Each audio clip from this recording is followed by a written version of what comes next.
بسم اللہ الرحمن الرحیم۔ السلام علیکم۔ محمد نوید عزیز گجرات سے لکھتے ہیں، دن 4 بجے کے قریب فون کی گھنٹی بجی۔ دیکھا تو رانا صاحب کا نمبر موبائل اسکرین پر چمکا رہا تھا۔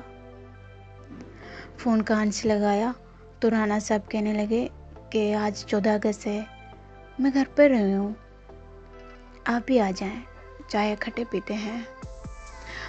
میں نے 15 منٹ کے بعد آنے کا کہا اور فون بند کر دیا۔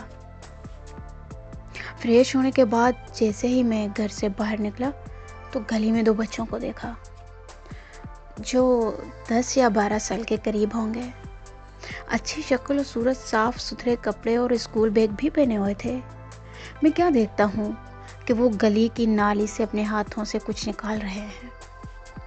قریب پہنچا تو دیکھا بچے اپنے ہاتھوں سے جنڈیاں نکال رہے تھے، نکال کر انہیں کسی اونچی جگہ پر رکھ رہے تھے۔ یہ سب دیکھ کر دل کو بہت سکون ملا اور خوشی بھی ہوئی۔ میں نے بچوں کو شاباش دی اور ان کی حوصلہ افزائی بھی کی۔ یہ سوچنے لگا کہ کتنے عظیم والدین کی اولاد ہوں گے۔ یہ بچے مخلص، فرض شناس، محب وطن، اساتذہ کے شاگرد بھی، جن کو اس عمر میں بھی اپنے وطن کے جھنڈے کی تقدس کا خیال ہے۔ مجھے یاد آیا کہ ہمارے استاد محترم اکثر ایک واقعہ سنایا کرتے تھے کہ جاپان کا وزیر اعظم اپنی گاڑی پر کہیں جا رہا تھا، ہوا کے زور سے اس کی گاڑی پر لگا، جاپانی جھنڈا زمین پر گر گیا۔ اس نے گاڑی رکوائی، خود نیچے اترا، جھنڈے کو اٹھایا، صاف کیا، چوما اور اپنی جیب میں رکھ لیا۔ استاد محترم نے بتایا اس قوم نے اپنے جھنڈے کو عزت دی، آج اسی قوم کی دنیا عزت کرتی ہے۔ مجھے یہ بھی یاد آیا کہ کسی نے کیا خوب کہا، جشن آزادی منانے والوں، اتنے ہی پرچم خریدنا جن کی تعظیم کر سکو، یہ شہید کے جسم کی زینت ہوتا ہے، گلیوں، سڑکوں اور کوڑے کے ڈھیر کی نہیں۔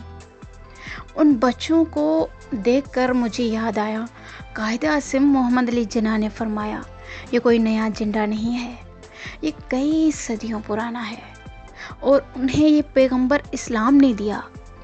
الحمدللہ مسلمانوں کے مابین بد انتظامی نے انہیں یہ پرچم بھلا دیا، لیکن مسلمانوں میں نئی بیداری یہ جھنڈا اٹھا کر لہرانے کا باعث بنی۔ انہوں نے فرمایا دنیا میں ایسی کوئی طاقت نہیں جو ان کے پرچم کو نیچے کر سکے۔ اللہ میں اپنے ملک اور قوم سے محبت کرنے اور اپنے پرچم کا احترام کرنے والا بنائے، آمین۔ اگر یہ تحریر آپ کو پسند ہے تو اس کو لائک اور کمنٹ شیئر کیجیے۔ بہت شکریہ۔